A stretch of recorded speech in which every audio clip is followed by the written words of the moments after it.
Welcome to Inside Sim Racing. I'm John Sable, and today we're taking our first look at F1 2016 on the PC.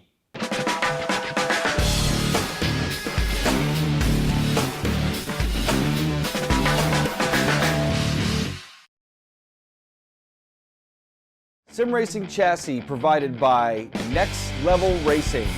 Check them out at nextlevelracing.com. So F1 2016 isn't slated for release until August 19th, but we were able to get our hands on the demo version of the game that you might have seen circulating out there over the past week or so.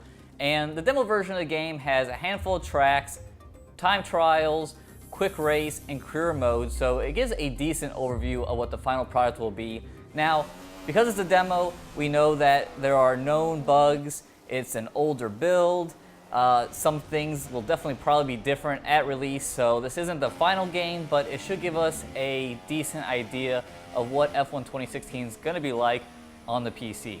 So for this first look, we're just going to go over some of the things that I noticed while playing F1 2016 the last couple of days. We'll definitely go much more in-depth in the review that we release on August 19th, letting you know if you should essentially buy the game or not. But for now, just kind of going over some of the things that I noticed right away. And also, this is a demo version, so it's not the final game, so we can only go so deep with it. So with that said, the first thing that I noticed of F1 2016 is a pop-up that doesn't like my control settings. F1 2015 had the same warning that would come up when you started the game and you had controls that weren't mapped. And 2016 continues this theme, but takes it a little further by actually sending you to the settings menu for you to go and add those controls. The thing is, the game wants me to map my Thrustmaster TH8A shifter and my DSD button box, and while the button box might eventually get mapped, I'm not going to map an H-pattern shifter for an F1 game, so this is kind of annoying to have this every time, and I hope that isn't the case with the final game, because if you're not like Inside Sim Racing where we swap out hardware all the time and you're running the same stuff, and if you have something that you're not planning to map, like an H-pattern shifter, it's kind of annoying to get that warning and send you to the settings menu every single time. Speaking of the menus, they haven't changed too much from F1 2015. Graphically, now everything is in white versus the dark scheme of 2015, and actually I think it looks really good. I mean, I like the layout of 2015, but I really didn't care for the dark scheme, and now just changing the colors to white, I think it looks a lot better.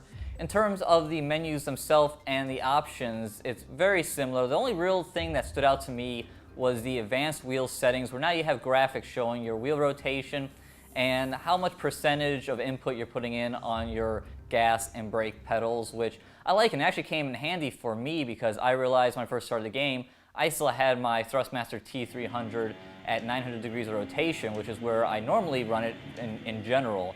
But when I run open wheel cars such as F1 cars, I like to take that down to 540 degrees of rotation, so that alerted me that I needed to adjust that. It also alerted me that I had to adjust my brake pedal. The Fanatec Club Sport V2s that I have them at really high pressure, and I just had it at a little too high where I wasn't able to get 100% on the scale in-game, so I went to the control panel and I brought that pressure needed down a little bit, and then I was able to get 100%. So that's a nice little feature, and I like that it's in there. One thing that wasn't in there that would have been nice, and I wouldn't have had to make me go to the Fanatec control panel, is maybe a brake pressure threshold at the very top of the brakes. So the game does have a dead zone slider that you can adjust that adjusts when the brake or the throttle comes in at tip-in, but that doesn't really help me much, and for most people other than novices, you're going to have that at 0, because when you step on the gas or the brake, you want it to register right away. But it would have been nice to have an upper threshold limit or upper dead zone, so in case you can't quite push like a load cell pedal all the way, you can kind of put some dead zone up there and not have to push as hard. So that would have been nice to see, but at least they have the graphic in there, which I think is nice. So the next thing I noticed about F1 2016 were the graphics, and it wasn't necessarily for the right reasons. So I was excited to try F1 2016 on my triple screen setup, the BAT, and I knew going into this that F1 2016 probably weren't going to support triple screens like 2015, and lo and behold, that was correct. It can run in triple screens, but everything's stretched on the sides. But the real issue I had was just how poorly it ran. When I ran the game at medium settings, and at medium settings the game just doesn't look great. I mean, there's a lot of jagged lines and things just look pretty rough. And when I ran at medium settings, I was only able to get frames per second in the 70s, which just isn't very good. If you saw my Acer Z35 monitor review, you know that I really like to run my games at 85 or 90 frames per second minimum and take advantage of the 144 hertz monitors. And I wasn't able to get anywhere near that when compared to other titles like iRacing, Assetto Corsa, Dirt Rally, Race Room. I'm able to run those at higher settings and get those frames per second. So that was kind of frustrating. And I do know that this is a demo, so I do expect things to get better. But I will say I went back and I ran the benchmark modes in F1 2015, and compared to the benchmarks in 2016, the frames per second were only about 5 to 10 frames per second better when you're trying the medium high and ultra high settings. So I'm not feeling too bullish that this game is going to work really well in triples. And if it's not working really well in triples, then I highly doubt it's going to work very well in VR. Which, by the way, now got one of these guys, so all you guys who like to leave comments about the triple screen monitors, you don't have to anymore. We'll be testing VR. Don't worry. So with all that said, I pretty much ran the game in single monitor at ultra high settings, and I was able to get 90 frames per second. That's kind of what I've accepted is going to be really my best experience with F1 2016. So running at ultra settings, I was able to really see what the graphics are like, and I have to say, it's kind of a mixed bag. Sometimes the game looks really good. I say overall the tracks in ultra settings look really good. The cars look very nice close up. The people look great. But there's times when the camera gets kind of far away from the cars and things get a little jaggy in it, and it's very strange when you have everything maxed up. Normally in modern games you don't get any jaggedness, but I was getting a little bit there, and it was kind of odd. It was just times when the game looked really good and other times where it just didn't look great, and that was surprising at the max out settings. And again, this is a demo version of the game, so maybe this can be improved, but we are talking pretty late in the development here, so I don't know. We'll have to see when the final game is released. But the graphics, at times, very good. Other times, kind of had me scratching my head. So while we're talking about graphics, we might as well talk about sound, since those two kind of go hand in hand. And the sounds in F1 2016, I think, are passable to good. The engine notes, I mean, there's definitely not as much depth in the sound compared to like the iRacing McLaren that came out last year. It just had all these great pops and whizzes and all these very cool sounds.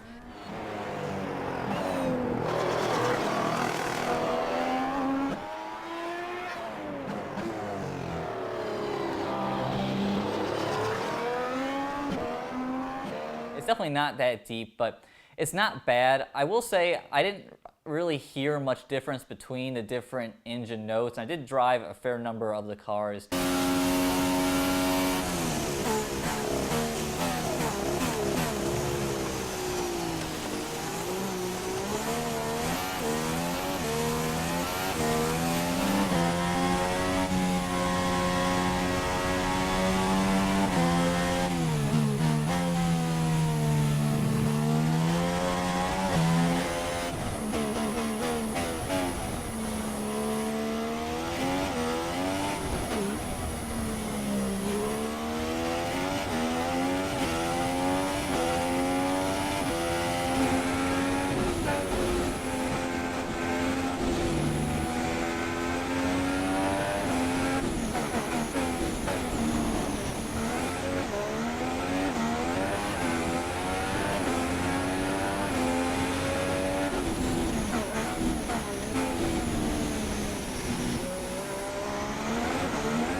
So I did notice that. And then a couple of things I did notice that weren't good.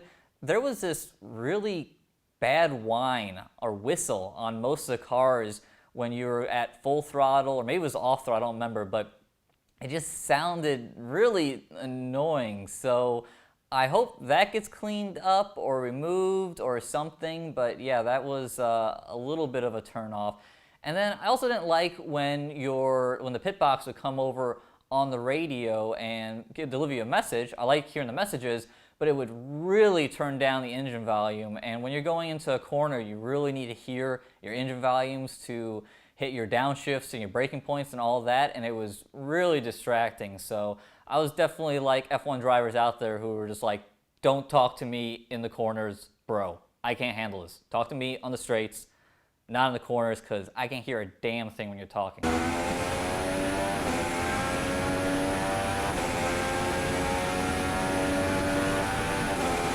in this lap, please. Box this lap. Okay, so I know up to this point I've been beating up on F1 2016 demo on the PC a little bit, but things are about to get better because let's talk about the time trial mode. And I wasn't expecting to spend much time in time trials, mostly just to check out the cars and some of the new tracks and whatnot, but I ended up spending a lot of time in time trial because I enjoyed it so much. I really love just hot lapping the cars, and I find the physics a really good balance between approachable and challenging. You definitely can't bomb the car off into the corner and just expect that it's just gonna work. And then on the other side, you don't have to really back up the corners and drive the car gingerly like a GT car because you're constantly worried about it spinning out. There's just this nice balance that you can charge into the corner hard on the brake, hard on the downshifts, but you can overdo it pretty easily when you're on that threshold and lock up a tire. I really love that the game does a really good job of locking up the inside front tire when you're going into a corner, which looks super realistic. And yeah, you can lock up a tire and then you can blow the corner completely, or you double down and you put a big flat spot on your tire just to mate the corner and mate the lap time. Then coming off the corner, you gotta be really mindful of your throttle application. You really gotta roll into the throttle, and the smoother you are, the better. And it also helps to do a little bit of short shifting, at least through fourth gear, to really put the power down and not let the torque overwhelm the rear tires. And it just works really well. And I'm sure there's some of you guys who are probably like, well, that's how you're supposed to drive an F1 car. That's what it's like. You go hard into the corners, you can lock up, and then you get on the gas and you try not to light up the rear tires. And yes, exactly. That's how it's supposed to be driven. And I think F1 2016 does a really good job of getting that, especially right out of the box with no setup changes, just base setup. It just does a good job of doing that. And I won't say that it's quite as in-depth as maybe some sim cars. Like I said, that iRacing McLaren car, I feel like that car is like very well done and a great challenge. But these cars, they're still a challenge. They're just a little more approachable and you feel like you can jump in them. And I have to state that I ran everything on simulation mode and and the hardest modes out there, and I turned all the settings off and everything. And yeah, it was a lot of fun, and I kept on finding myself just pounding out laps in time trial mode, trying to work my way up the leaderboard, and just really having a very good time doing it. I also had a really fun time jumping between the different cars and the tracks. The tracks in F1 2016 overall I think are pretty well done. The ones that are in there that have laser scan versions out there and other titles in sim racing world, they seem believable, and overall the tracks look good, and yeah, I think they're overall pretty well done. But one thing that I'm not quite fully convinced yet is correct with the tracks are the track limits. So F1 2016 has a strict setting for track limits, and sometimes they can be really strict. Like at Silverstone, I was getting up on some of the second tier curbs and I was getting a penalty for going over the track limits. And in that case, I don't necessarily agree with that penalty. There was times in Australia where I felt like I was kind of running all over the place and I wasn't getting any penalties. So they're there. I'm gonna have to drive them more and check out more tracks and some of the tracks that I don't have access to now and make up my mind whether track limits are done properly or not. But right now, I'm not fully sure.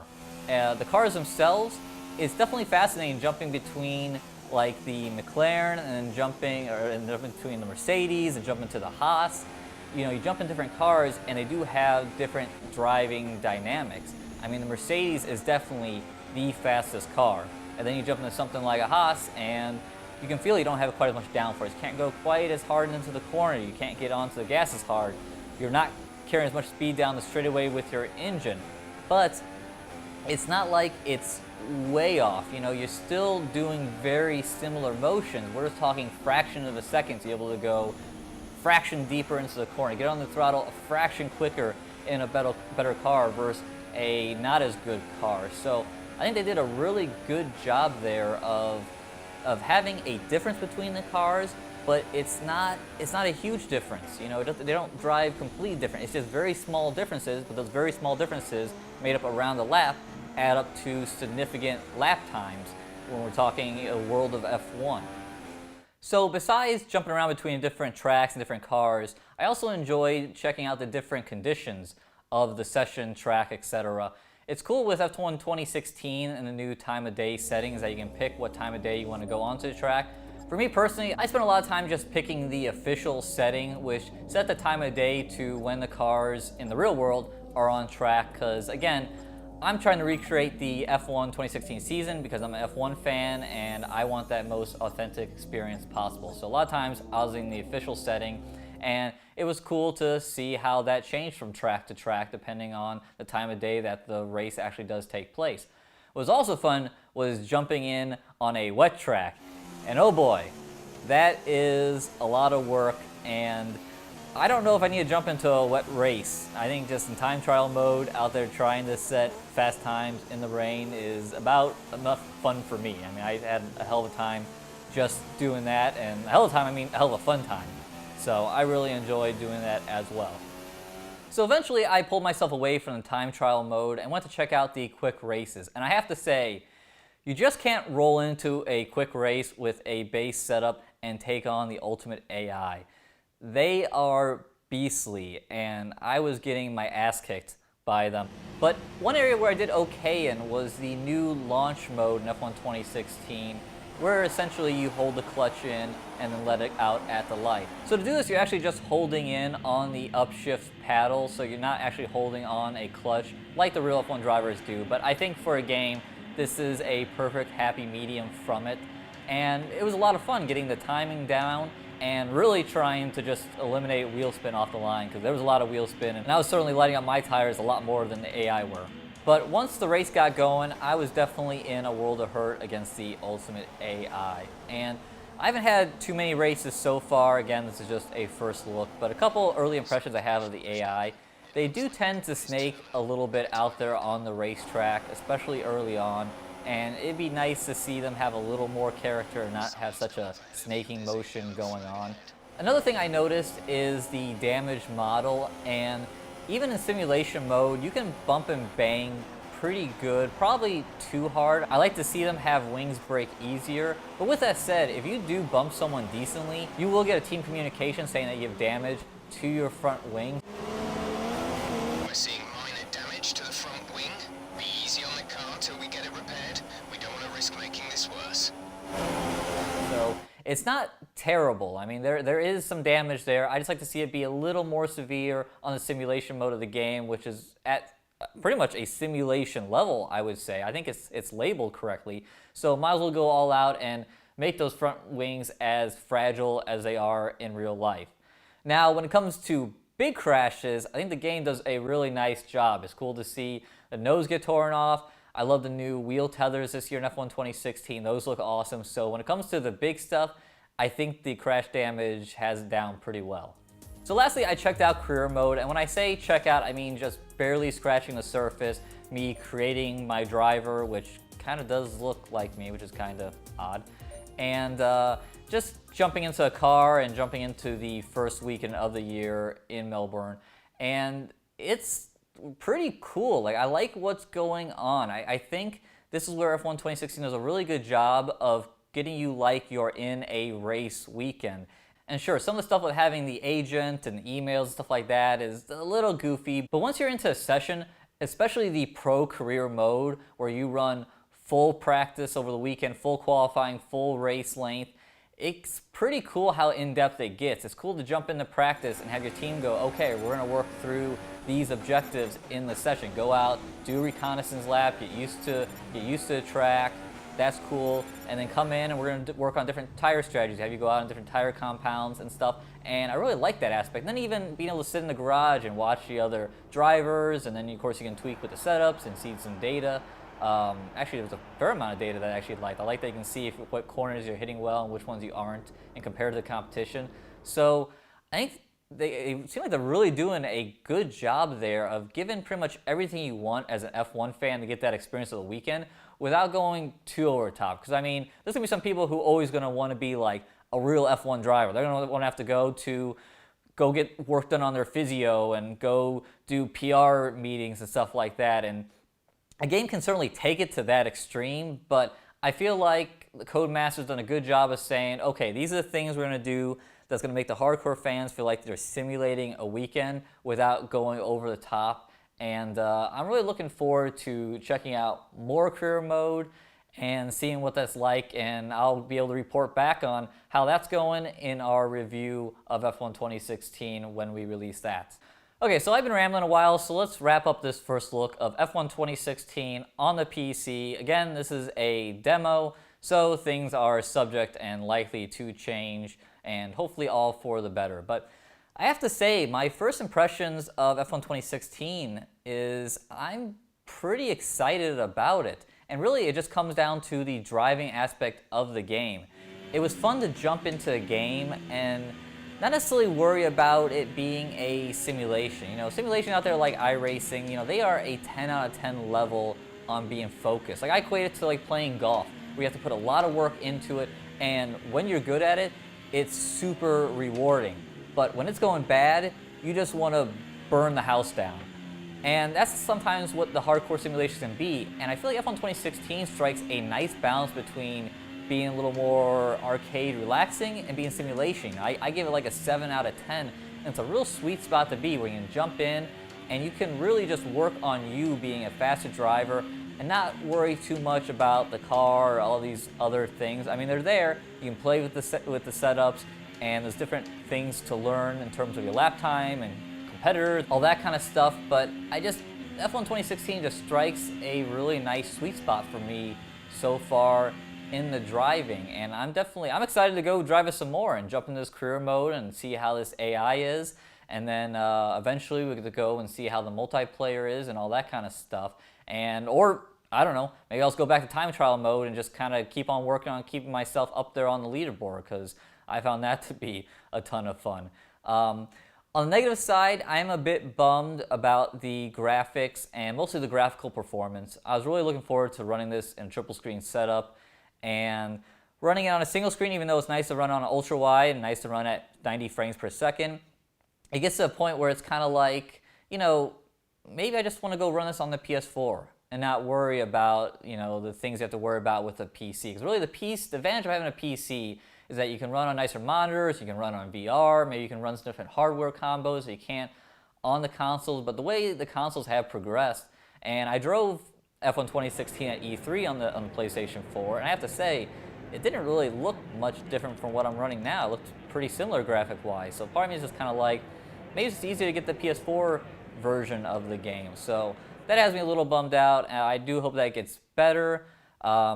I guess me being on the ultra wide and 90 frames per second is the best experience of F1 2016. So I guess the best experience would probably still be on the PC, but you know, if you're on the consoles, I don't know if you're going to be missing out much.